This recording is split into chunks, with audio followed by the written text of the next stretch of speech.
नमस्कार, मैं हूं अंकिता सिंह और आप देख रहे हैं सिटी बिग न्यूज। फिलहाल हमारी टीम जहां मौजूद है, ये जगह है फिरोज शाह तुगलक का महल या फिर यूं कहिए कि गुजरी महल, जिसका जिक्र आपने भी अक्सर सुना होगा और एक बार नहीं बहुत बार सुना होगा। तो चलिए आज फिर एक बार बात करते हैं इसी गुजरी महल की, उसी गुजरी महल की जो न जाने कितने सालों का इतिहास, एक बड़ी महान प्रेम कथा और न जाने कितनी ही पटकथाएं अपने अंदर समेटे हुआ है।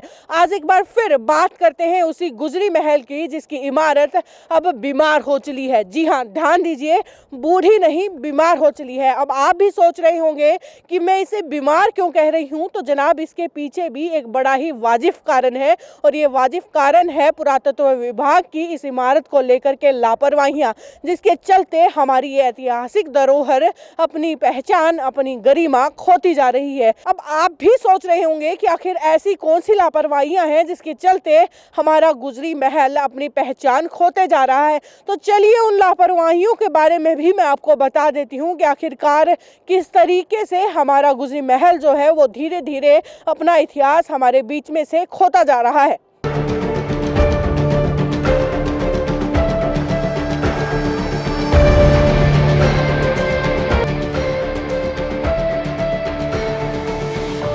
तो बात करते हैं सबसे पहले खामी की, और वो खामी है यहाँ की सुरक्षा, यानी कि यहाँ की इमारत की सुरक्षा। अब आप भी सोच रहे होंगे कि आखिर पत्थरों की कोई सुरक्षा किस तरीके से कर सकता है। तो भाई आपको बता दूं कि अगर बात हमारी ऐतिहासिक धरोहर की हो तो जी हाँ, पत्थरों की भी सुरक्षा करनी ज़रूरी हो जाती है। नहीं तो जो है बहुत सारे लोग हमारी इमारतों का हाल कुछ ऐसा बना देते हैं। जी हाँ, देखिए हमारी ऐतिहासिक धरोहर है, इतने सालों का इतिहास अपने अंदर समेटे हुए है और जैसा कि देख पा रहे होंगे लोगों ने अपने नाम लिख करके पत्थर से जो है इस इमारत को पूरे तरीके से खराब किया हुआ है। एक कोना इस इमारत का, इस चबूतरे का ऐसा नहीं बचा है जहां पर जो है लोगों ने अपना नाम कुरेद करके इस दीवार को खराब करने की कोशिश ना की हो।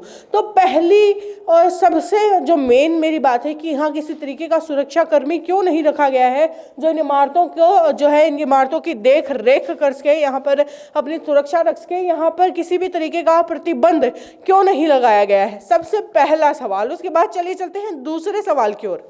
जी, तो जिस दूसरी लापरवाही की मैं बात कर रही थी वो लापरवाही है इस इमारत में रख रखाव की कमी। जी हाँ, रिकंस्ट्रक्शन ये इमारत मांग रही है लेकिन किसी तरीके का ध्यान इस इमारत पर नहीं दिया जा रहा है, जिसका एक ताज़ा उदाहरण भी मैं आपको दिखाने वाली हूँ। दरअसल गुजरी महल की जो खास पहचान है ना, जो इसे फेमस बनाती है, वो है इसके क्या बोलते हैं इसको, वो है इसके तहखाने। और तहखानों के रास्ते में इस तरीके की सीढ़ियां जाती हैं जिन पर फिलहाल मैं बैठी हुई हूं, और उन्हीं एक सीढ़ियों में से एक उदाहरण मैं आपको दिखाना चाहूँगी कि किस तरीके से जो है ये सीढ़ियां टूटी हुई हैं। कोई भी इंसान यहाँ से निकलते हुए फिसल सकता है। यहाँ जो है बड़ा हादसा भी कोई ना कोई ज़रूर हो सकता है अगर यहाँ से कोई फिसलता है। तहखाने में फिलहाल मैं खड़ी हूँ जहाँ पर जो है साफ सफाई की समस्या, आप मेरे पीछे देख पा रहे होंगे कि किस तरीके से जो है जाले लगे हुए हैं, धूल मिट्टी जमी हुई है। जनाब ये कोई किसी का टूटा हुआ घर नहीं है जिसे टूटा हुआ छोड़ दिया जाए। ये हमारी ऐतिहासिक धरोहर है जो न जाने कितने सालों का इतिहास समेटे हुए है, और इसकी इतनी दुर्दशा हमारे पुरातत्व विभाग की लापरवाहियों के बारे में चीख चीख कर बता रही है। तो दूसरी लापरवाही के बारे में आपने सुन लिया है, उसके बाद अब बात है तीसरी और सबसे मुख्य लापरवाही की। ये लापरवाही क्या है ये भी मैं आपको बता देती हूँ। दरअसल तहखाने, जैसा कि अभी अभी मैंने बताया था कि तहखाने गुजरी महल की पहचान है। एक भी तहखाने के आगे जो है किसी तरीके का दरवाज़ा यहाँ पर सिक्योरिटी के लिए नहीं लगाया गया है। जिस तरीके से देख पा रहे होंगे कोई भी दरवाज़ा यहाँ पर नहीं है। अब आप ऐसा भी सोच रहे होंगे कि तहखाने में दरवाज़ों की क्या ज़रूरत है, ये तो जनता के घूमने के लिए जगह है, तो यहाँ पर दरवाजे की आखिर क्या ज़रूरत है। तो इस सवाल का जवाब भी मैं आपको दे देती हूँ कि दरअसल ये जो हमारा गुजरी महल है, यहाँ गर्मियों में अंदर कोई इंसान आ ही नहीं सकता है। अब आप भी सोच रहे होंगे ऐसा क्यों, तो आपको भी बता दूं कि यहाँ गर्मियों में अक्सर इतने चमगादड़ आ जाते हैं कि आप अंदर घूमना तो सोचिए, आप दरवाजे के पास भी नहीं भटक सकते हैं।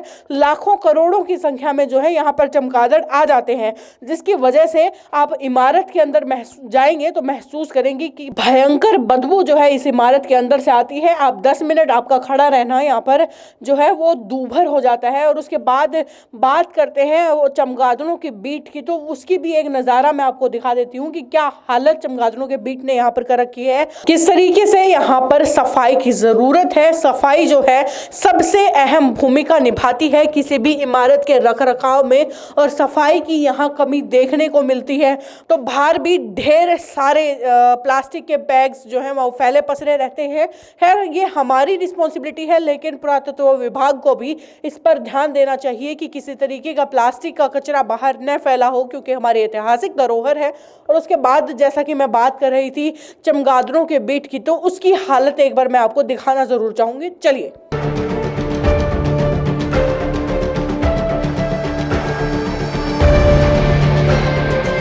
जी, तो जैसा कि मैं बात कर रही थी चमगादड़ों के बीट की, तो फिलहाल कैमरामैन कमलवीर लोहान से रिक्वेस्ट करना चाहूँगी कि नीचे यहाँ पर एक बार दिखाएं। आप सोच रहे होंगे कि ये क्रेशर है या मिट्टी है, तो बता दूं कि जी नहीं, ये क्रेशर या मिट्टी नहीं है, ये चमगादड़ों के बीट हैं जो कुछ इसी तरीके के होते हैं और किस तरीके से जो है यहाँ पर ये फैले हुए हैं।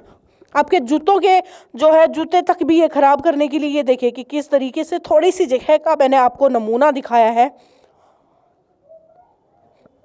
कितना भयंकर हाल यहाँ गंदगी का है। बीमार होने के लिए, बीमार करने के लिए इतनी स्मेल आपको काफ़ी है।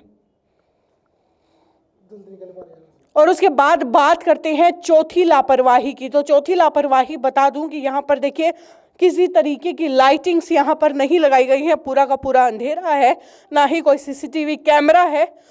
बदबू की वजह से मेरा दम घुट रहा है, इसलिए बोल पाने में दिक्कत मुझे हो रही है। जी, गंदगी की बात हमने कर ली है, उसके बाद बात करते हैं चौथी लापरवाही की। माफ़ कीजिएगा, मेरा दम घुट रहा है या बदबू की वजह से, इसलिए साफ शायद नहीं बोल पा रही होंगे। जी, बात कर रहे थे यहाँ पर चौथी लापरवाही की, तो देख पा रहे होंगे कि कितना अंधेरा है। फिलहाल मेरे चेहरे पर फ्लैश लाइट चल रही है तो शायद आपको महसूस नहीं होगा, इतना अंधेरा यहाँ पर है, जिसके चलते ये जो जगह है वो आशिकों के लिए एक अड्डा बन चुकी है। अक्सर लड़के और लड़कियां जो हैं यहाँ पर गलत हरकतें करते हुए पाए जाते हैं। तो ये मेरा चौथा सवाल है कि आखिरकार क्यों इस जगह को सिर्फ आशिकों का एक अड्डा बना करके छोड़ दिया गया है। उसके बाद बात करते हैं पांचवी खामी की, तो उसकी तरफ भी मैं चलिए आपको लेकर के चलती हूँ। तो उसके बाद बात करते हैं पांचवी लापरवाही की, और ये लापरवाही ऐसी है जो ना सिर्फ गुजरी महल का बल्कि पुरातत्व विभाग की भी खिल्ली उड़ाने के लिए काफ़ी है। और ये लापरवाही जानना चाहेंगे क्या है? ये लापरवाही है कि इस कदर से इस इमारत की बेइज्जती की जा रही है। देख पा रहे होंगे मेरे साइड में एक पानी की धारा यहाँ पर बह रही होगी, तो बता दूं कि ये पानी की धारा नहीं है, ये पेशाब है जो लोग जो है यहाँ गुजरी महल के अंदर करके जाते हैं। खैर इन लोगों की तिरस्कार के लिए मेरे पास कोई भाषा नहीं है, कोई शब्द नहीं है। वैसे असामाजिक तत्व जो होते हैं वो उनका दिमाग तो सही ठिकाने नहीं होता है, ये बात हम सब जानते हैं। लेकिन सवाल मेरा पुरातत्व विभाग से कि आखिरकार इस तरीके का तिरस्कार, इस तरीके का अपमान हमारी इस ऐतिहासिक धरोहर का क्यों किया जा रहा है? क्यों यहाँ पर रख रखाव का कोई भी साधन नहीं है? अब आप भी सोच रहे होंगे कि आखिरकार यार ऐसा तो हो नहीं सकता कि पूरे के पूरे गुजरी महल में एक भी कर्मी इन्होंने रखा न हो। तो हाँ, आपकी जानकारी के लिए बता दूं कि यहाँ इसकी रखरखाव के लिए 3 कर्मियों को रखा गया है, जिनमें से एक जो है वो मुख बधिर है, ना सुन सकती हैं ना बोल सकती हैं, और जो बाकी 2 हैं उनकी भी तनख्वाह जो है उन्हें समय से मिलती नहीं है। और इस बारे में उनके मन में भी नाराजगी है, उस नाराजगी का भी एक अंश मैं आपको दिखाई दिए देती हूँ। 3 महीने भर गए, सैलरी नहीं आई जी अभी तक। फ़िलहाल गुजरी महल में मैं यहाँ मौजूद हूँ, जहाँ पर मेरे साथ कुछ कर्मचारी यहाँ पर बैठे हुए हैं। और ये जैसा कि मीता रानी इनका नाम है, और गूंगी और बहरी हैं, ना सुन सकती हैं ना बोल सकती हैं। इन्हें भी जो है सैलरी समय से नहीं मिल रही है। और ये बात मैं नहीं कह रही हूँ, मैं इन्हीं से सुनवा देती हूँ।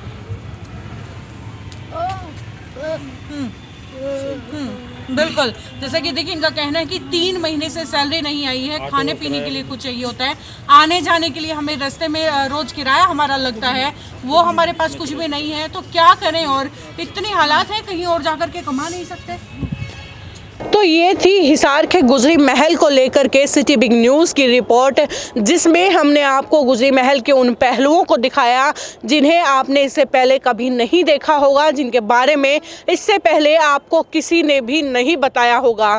खैर, हमारा काम केवल यहीं तक सीमित नहीं हो जाता है। इस बारे में हमने जाकर के पुरातत्व विभाग के मंत्री यानी कि अनूप धानक से भी बात की थी। चलिए अब आपको भी दिखा देते हैं कि आखिरकार हमारे सवालों के सामने अनूप धानक किस तरीके से इतर बितर होते हुए दिखाई दिए। हिसार का गुजरी महल कितना शान का माना जाता है आपके लिए, कितने शान की बात है ये पहले बताइए। गुजरी महल का भी हमारा जो हमने पूरा अध्ययन कर रहे हैं उसमें भी जो सुधार की बात होगी उसमें सुधार करेंगे। काफी समय से लोग पगार नहीं मिल रही है वहाँ पे और बहुत ही गंदी अवस्था। मुख्यमंत्री जी से हमारी बात चल रही है, उनकी जल्दी समस्या दूर की जाएगी। तो ये थी गुजरी महल को लेकर के पुरातत्व विभाग की लापरवाहियों और पुरातत्व विभाग मंत्री की तरफ से उन लापरवाहियों की जवाबदेही पर हमारी रिपोर्ट। आगे भी इसी तरीके की रिपोर्ट्स आपके सामने लेकर के आती रहूंगी, जिसे देखने के लिए जुड़े रहे हमारे साथ और लाइक और सब्सक्राइब करें हमारा चैनल सिटी बिग न्यूज़। नमस्कार।